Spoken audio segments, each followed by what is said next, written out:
Hello, friends. Pastor Amy here from Southgate United Methodist Church. It's Wednesday, February 21st, and a gorgeous day out there. If you get a chance to go out in that beautiful sunshine, I encourage you to do so. We are 1 week into the season of Lent, and during the season, we've been following the wandering heart of Peter.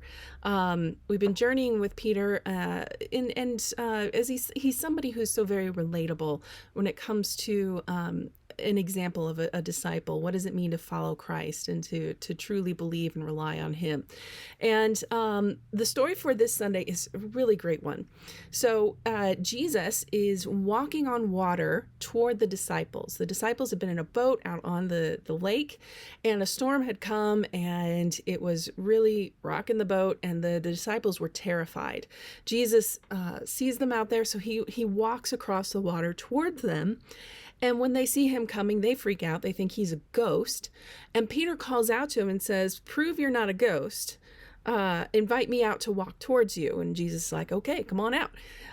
And so Peter steps out of the boat onto the water in the midst of a storm and starts walking towards Jesus.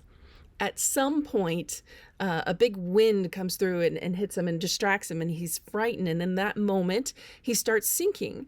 And as he's sinking, he cries out to Jesus to help him.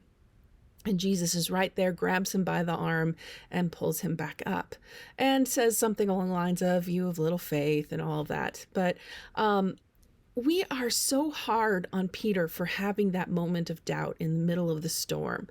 But if I'm honest, I admire Peter even for just stepping out of the boat.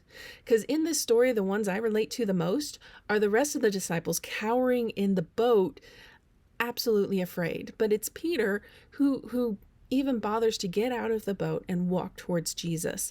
And that takes a whole lot of courage. So I feel like one of our greatest downfalls or sins as a society, as a culture, is the sin of utter self-reliance. This whole myth that we have to be totally self-contained and do everything for ourselves. And also, as a byproduct of that, looking down on others who have to ask for help.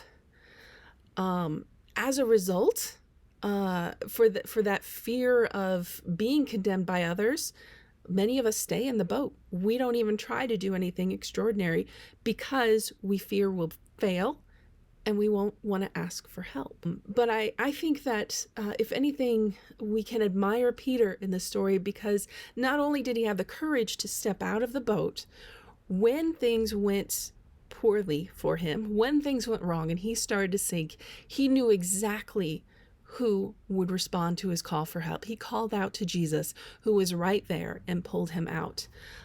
His faith in the presence of Jesus, to be there to help him, is inspiring, as well as his courage to try something, knowing that he might fail.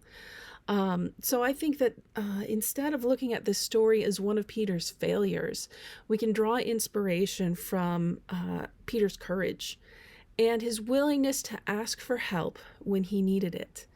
I think that is one way that we as Christians can be countercultural, to be grace-filled with ourselves and with others when we all need to ask for help.